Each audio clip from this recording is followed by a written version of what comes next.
Hello, everyone, and welcome back to another super cool radio interview. I'm your host, Matthew Thomas. Thank you so much for tuning in. I'm very excited because I have two awesome guests joining me at this time. Earlier this year, Skyknives released their debut single entitled Talking to Myself. Please welcome both James and Jonny from Skyknives. How you doing, bud? Johnny's jazz hands. Heroes wave with both hands. I'm going to start making that cool. Hi, guys.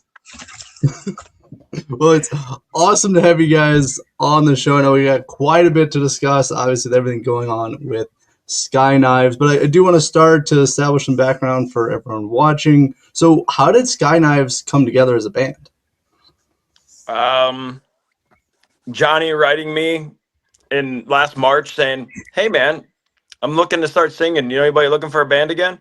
And I was like, "What do you think of this?" And I sent him one of the drafts of Talking to Myself, and he goes, "I love it." And I go, "Cool, write some vocals. Let's go. Let's do it." And it just kind of went from there. Basically, to back up what James was saying, I think everybody that he reached out to in the band was in a position and a point in their life where they're like, I'm ready to do something different. And James was really great at putting together a group of guys that had never played together before. And kind of like, after the first two guys, like, oh, they've never played together.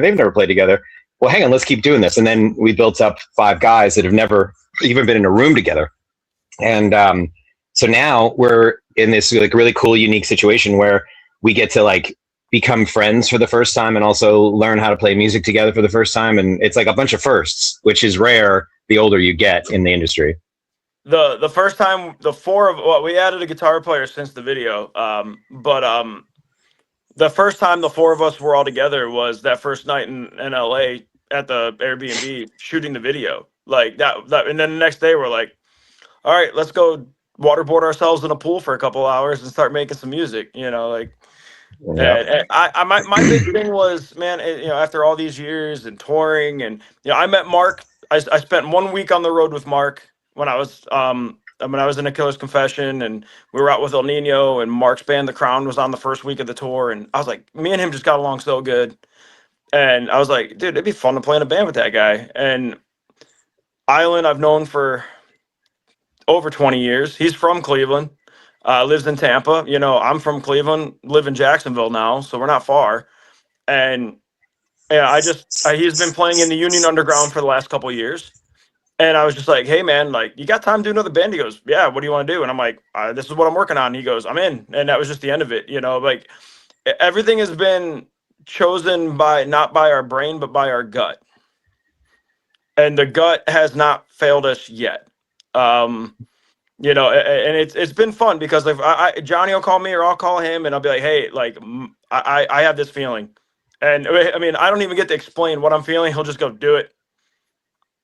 Like there's no questions. It's just do it. And it's been a year now of every time we say that, we were right. So it's kind of like, it's like we flip a coin and say, yep, we'll go with that. And it works great. Well, it comes down because we respect each other. And 100%. What we decided in this band before we even wrote a few things, really, we said to each other, look, if you're in this band, it's an even pay. It's not because you wrote the song. It's not because you wrote the lyrics or the melody or whatever. It's if you're in this band, you get paid the same as everybody else because you're in this band, because you do something that is super valuable. That may not be, you wrote the hit song, but it's super, super important to keeping the ship moving. And, I think that level of respect right out the gate, first, just saying there is no ego here. It took our egos out of it, and it kind of let us go like, okay, like, so now I feel comfortable exploring this new thing with guys I've never met before. It's just been so great. Like it's been the most fun I've had doing a band in, probably 15 years. I'm really glad to hear with everything. I do want to touch on just a few things that you guys talked about. So like with actually writing and recording music and the music video and all of that with some people who you've either never met or never been in a band together. So how was it like going in? Like, was there any reservations? Was there any like nervousness or anything like that when you started working with all the musicians of this band? No, I think, the older you get in the industry, the more you play with different people. You're thrown into situations that you're not used to. Oh, I'm not used to recording that way. Well, this is how I'm used to recording, so let's go. Or this is how I'm used to writing, or this is how I'm used to touring, or this is what. So we've all been through boot camp enough. And I think at this stage, everyone has been. So you get to a point where you're just like, I'm confident with what I bring to the table. And then when that ego is checked from the other person, so you don't have to go to battle because you don't know what kind of battle wounds people have endured, it just makes everything so much easier. And you know, so when it came to songwriting, it's like, hey, have you got an idea? No? Okay, what about this idea? Oh, that's cool, but maybe change that. It's very fluid. For sure. I've been obviously enjoying the debut single from you guys, so I'm excited to see where you guys go with this. But also going along with like, you know, leading into like listening to your gut and doing all of that, do you think approaching like Sky Knives is it a different process compared to previous bands you guys been a part of? For me, yeah. 100%. Yeah. I mean, well, bands that I've started, there's something to be said when you have seasoned guys and everybody understands the business and they all have their own facet. They, you know, and it's like, oh, I know that guy too. Or, oh, you know him? Yeah, okay. You know, like where in the past, it's always been, for me, it's always been, all right, hey, James, what's next? And I'm like, are you guys going to help me do anything? You know, like I never got a lot of help over the years. It was either me full go or guys, I'm taking a couple weeks, I need a break. You know, and then, you know, touring, and you join a band that's touring, you have to, as Jonny said, you adapt to how they do things. You know, I'm not going to be the new guy going in going, why the hell do you do it like that? Nope, that's just how we're going to do it. You know, it's just, so, you know, for this, I mean, there's times where I'm like, man, I don't want to call Jonny again. I'm going to bother him because I'm like, hey, I just want to find out, like, hey, what do you think of this? Or what do you think of that? You know, and it's like, you know, like, I don't want to be annoying, but I have thoughts, you know what I mean? You know, and then you get in the group chat with everybody and it's like, it just explodes into hilariousness. And that makes me, every time that the ridiculousness happens in our group chat, it kind of gives me a warm feeling because I'm like, all right, I definitely found the right guys to do this. Yeah. And they don't even know each other. Like we've learned, like everyone's learned. I'm the only one that knew everybody. Mm-hmm. But I didn't spend a lot of time with him. Island was from Cleveland, but I didn't spend a lot of time with him. I was better friends with a couple of the other guys in his band. Joey, I spent time with Joey, but me and Jonny never spent any time physically in a room together. Until we were in LA shooting the video. Like we were already demos of songs deep and, you know, just doing our thing. And then we're like, all right, let's meet up and actually hang out. Like, yeah. While we're going to do it, let's shoot a video. Yeah. It was really cool because like, we're obviously still very much in the honeymoon phase. Like we haven't toured together yet. So, but the thing is this stage of when you're doing a band, like this is kind of where either egos come out or the past garbage from previous relationships in bands is going to start rearing its ugly head. And that just hasn't happened here because we just openly talk about everything. And it's kind of, I mean, a lot of the times our group chats or therapy sessions, like I'll dip out for a couple hours and I'll see 78 messages. I'm like, oh, hang on, I got to get back caught up and figure out what's going on. But well, I'm really glad to hear that everything you guys are meshing really well, and so far everything is going very smoothly, especially, you know, with everything you guys have been doing. But I do, before we talk about the music video, so I do want to ask, because I know James and I were talking a little bit off camera. So who gets like the least amount of sleep in this band? It's got to be Island, right? It's got to be Island. It's got to be Island. We would all wake up in LA like our basketball shorts and like trying to rub our eyes open, and he's already been up for hours sitting on the patio and in his boots. I'm like, what is it? Like, did you go to bed? Yeah, for a couple hours. I'm like, yeah. He just gets this mad scientist brain going of like needing to do songs. Like he hears full pieces of music in his head. And like, if he's not in a situation where he can get it out, it just sort of festers in there and it kind of drives him a little nuts. So I think a lot of, he doesn't even have a normal sleeping pattern because he tours so often in different bands that like it's all over the place. So I don't know how he's alive, but I'm glad he is. I'm glad, and I think you guys are as well, that he's still alive. Well, but I will say though, like for me especially, if I have ideas about stuff and I can't get it out of my head, like it does drive me crazy. So I totally understand it. Like either I have to do it right now, or it's just gonna keep. I'm gonna be thinking about it.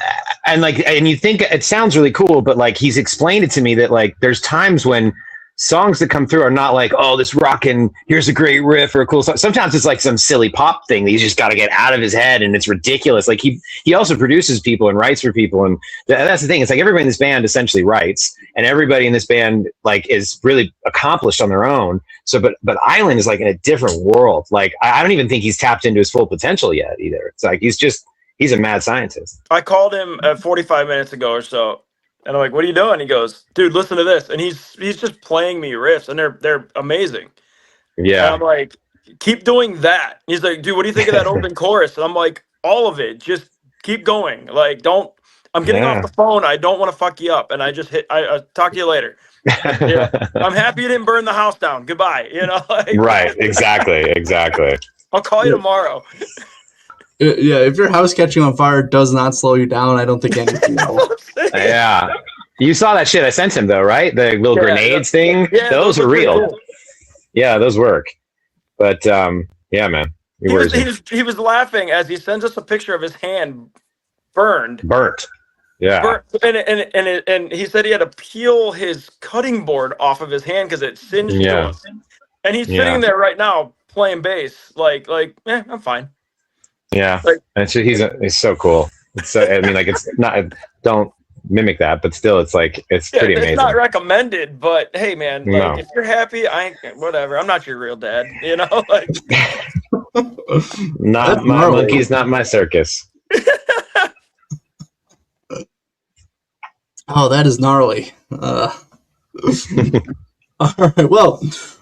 Moving away from that, but kind of also on a similar plane. So the music video for Talking to Myself, a lot of things going on, a lot of scenes with going on with that. So curious for both of you guys, how was it like developing the idea for it and filming the music video?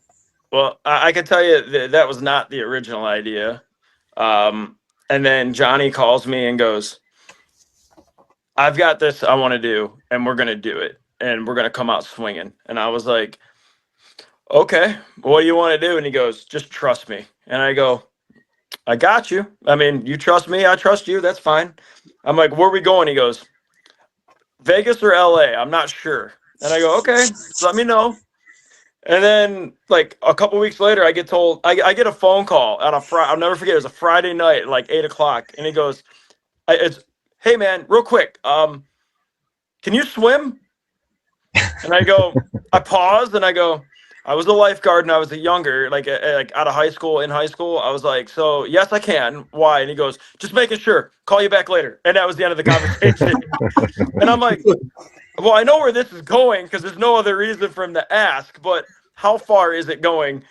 And then finally he's like, "All right, yeah, so we're doing this. This is what's happening. I have this whole idea. I got the perfect guy to shoot it." And I go, "Okay, so I need to smoke a guitar underwater." And he goes, "Yeah." And I go, "Okay, I have an old ESP, like my first real guitar that's sitting in my parents' basement in Cleveland." I'm like, "I'll bring it." And man, I gotta tell you, I don't know when Johnny slept during that because even the other day, it was 7:30 in the morning. He texted me and I go, "Why are you awake?" Because that's like, wow. It was like 7. I mean, it might have been 7:00 his time in Vegas, and I'm like, and he's like, "Oh, dude, I can't stop thinking about the video." And then I moved, and my dogs thought it was WrestleMania time on my bed, so I'm still awake. I'm just up, and I'm like, "Well, hey, I've been to WrestleMania once, you know, because I went in 2013." He's like, "Oh, I went in the '80s." I'm like, "Well, you went when it was cool and everyone was coked up. Damn it!" Like, you know? Like, but dude, John, that was, I can tell you, John, that was Johnny's brainchild, man. Like from start to finish, and you know, the whole crew, everybody that he would get, him getting Vicente in there, and I'll let him tell you more about that because they've been friends for a long time. But it could not have been. It did not feel. It went by so fast shooting because it was so much fun that on the flight back home, I looked at my wife and I'm like, that was the fastest 3 days of my life. But it was a lot of fun, you know. But yeah, I'll let Johnny kind of explain the whole Vicente thing. Yeah, Vicente and I have been buddies for years.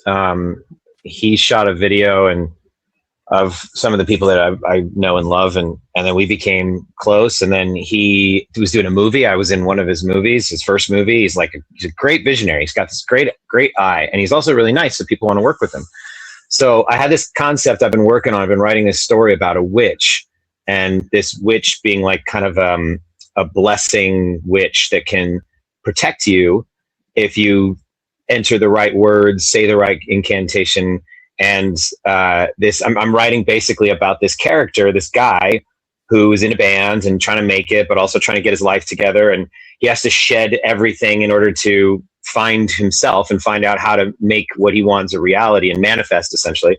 And so the witch is someone he finds and somehow engages with, and it's like this deal where basically she says, on one condition, I'll grant you everything. And we don't know what that condition is yet. And I'm basically stretching this out over the band's career, this story that I'm telling. And it's kind of like Sleep Token or President, how it's a themed piece. Like, this is going to be a theme that I'm writing about. So the first one was about talking to myself and, getting in touch with your dark side, or like doing shadow work or stuff like that. And basically getting in touch with all elements of yourself. And that just works with talking to myself. And then the motif came in with the witch, and it started to make a lot more sense that he was doing this. So I've now, when it came down to it, I was like, okay, Vicente, we got to find a witch.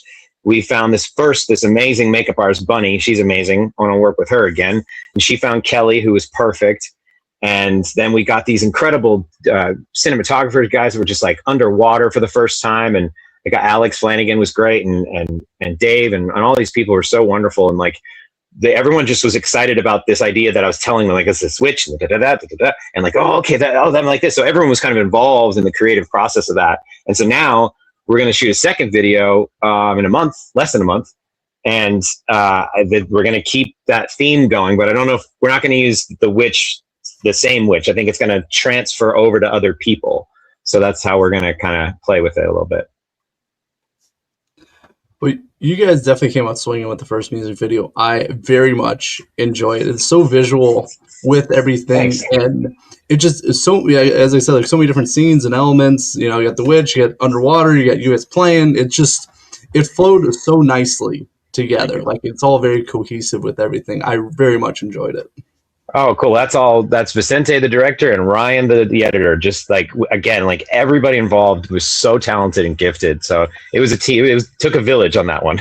I give Alex a lot of credit because, like, he didn't get out of the water much. Like, he just kind of stayed in there and he was totally like he was just like loving it. Like, he was like, look at, like, he was when he's getting excited about shots and coming up from the pool and going to the side, going, look at this. And like, I got a picture of Johnny, and like everyone's like laying down on the side of the pool to look at this little, the camera that's maybe a 4-inch screen.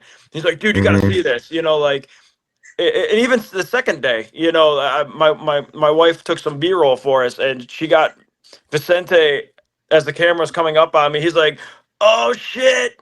And I'm sitting there thinking to myself, I'm like, he's excited over that, and we haven't even started. Like, we just hit play. Like, this is awesome. Like, to have a crew be so excited about what you're doing and the shots that you're getting, and and throwing the man. I can't. There's no way to explain to someone who isn't creative.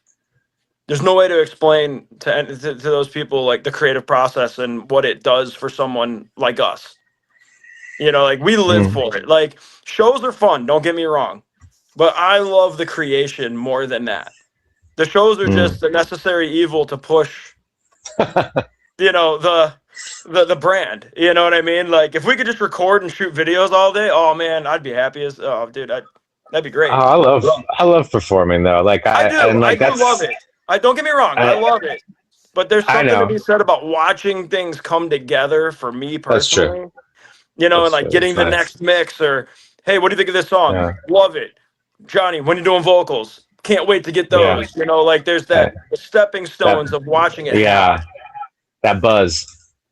Like, it's an endorphin rush that Dude, Yeah. I played Incarceration in 2023 for like 20,000 people, and my wife's never been on a stage like that. And we get done playing, she goes, "How do you do that?" And I'm like, "Heather, you don't understand." I was like, "I love you, but this is literally the best thing on earth because you can't get this anywhere else, and not everyone gets this No. opportunity." Mhm. And if this is my last time ever doing it, I'm never gonna forget it.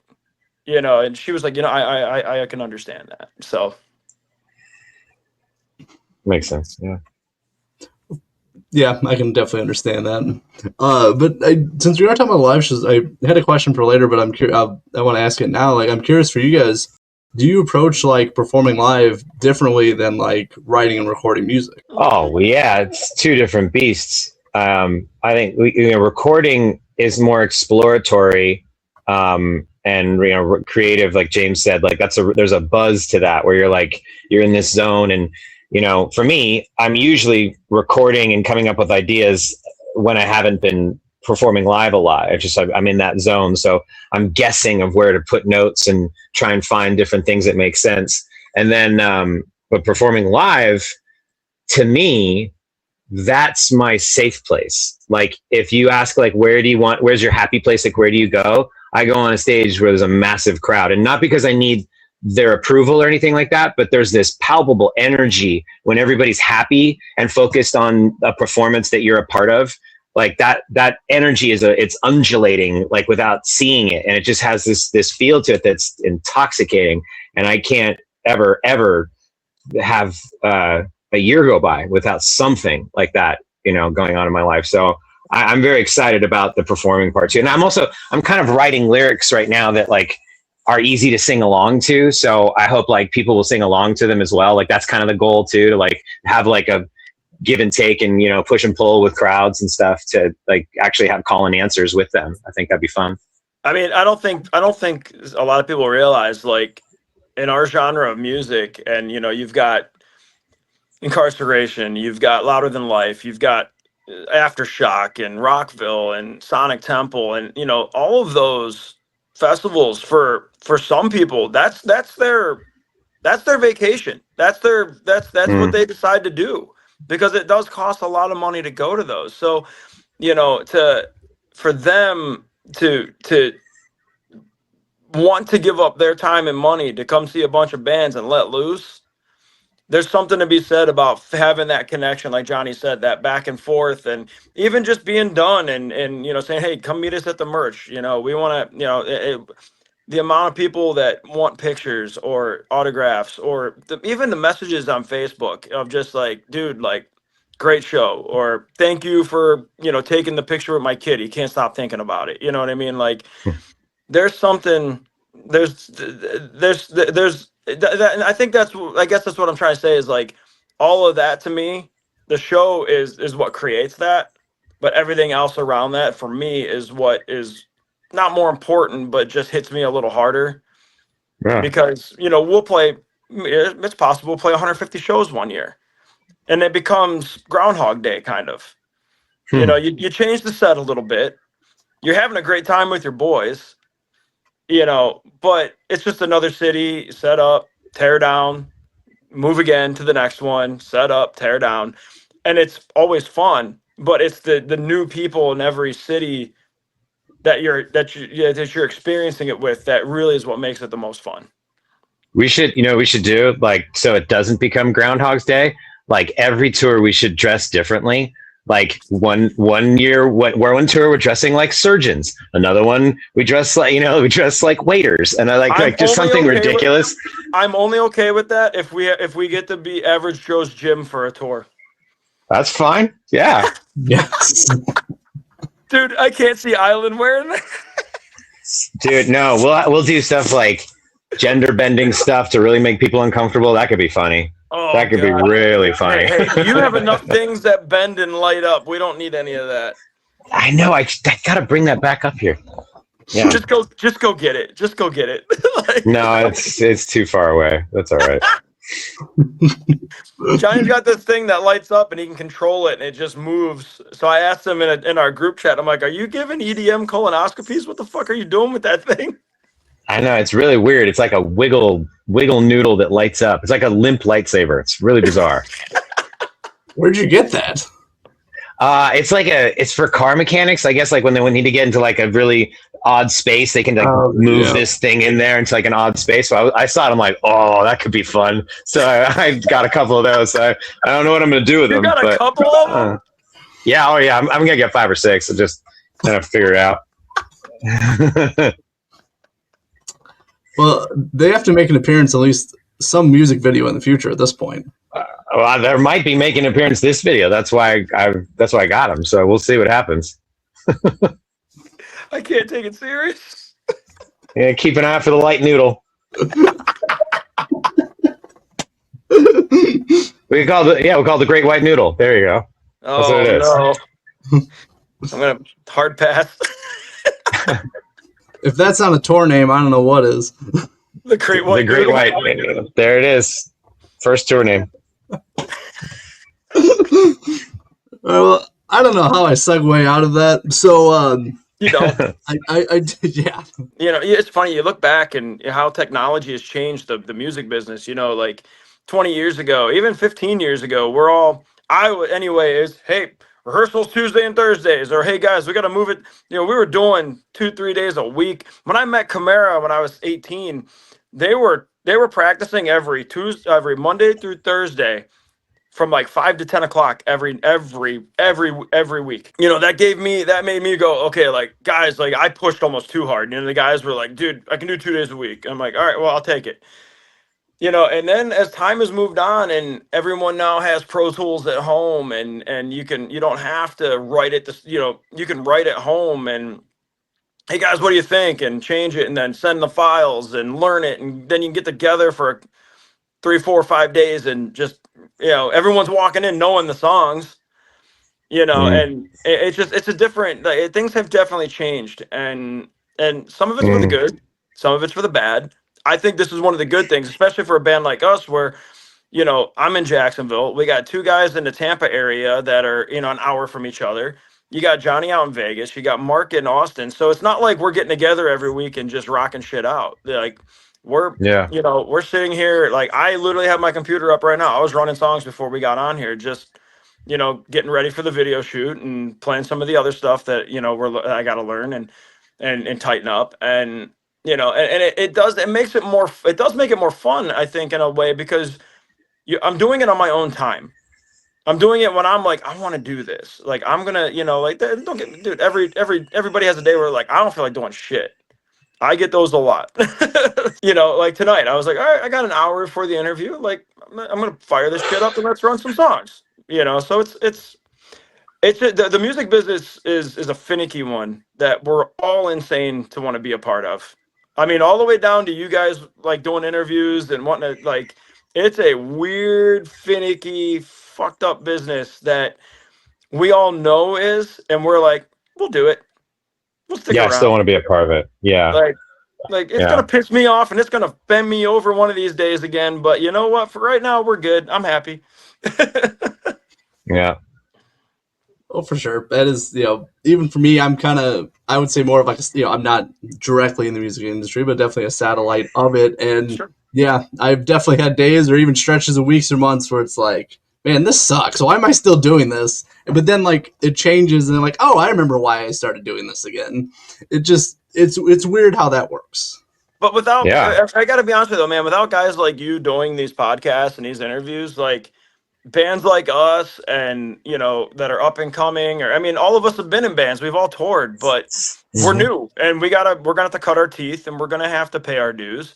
And so without you guys, you know, we can't thank you enough for taking the time to even want to talk to us, you know, like, you know, it's a big deal, you know, when we get the email going, hey, would you want to do this? Hell yeah. When we'll make it work, you know, like, well, we're all in this ecosystem together, you know? Yeah. 100%. Oh, for sure.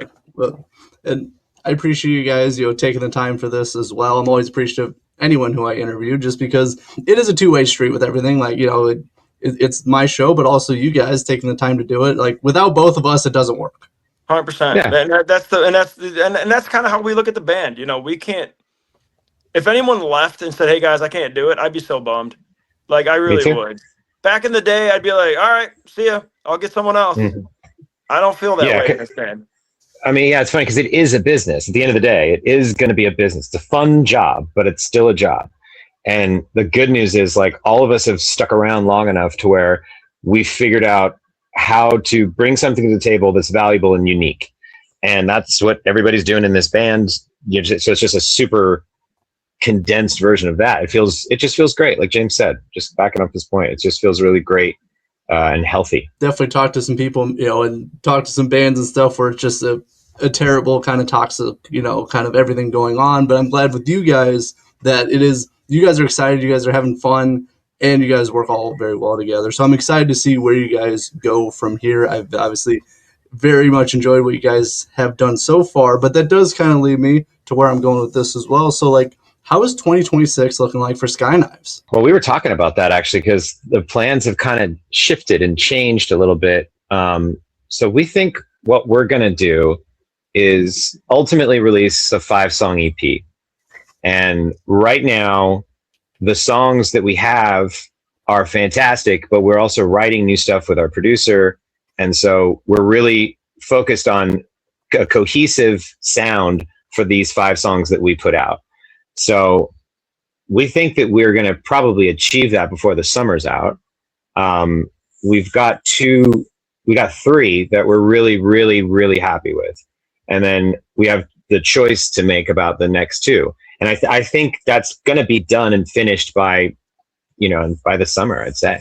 Yeah.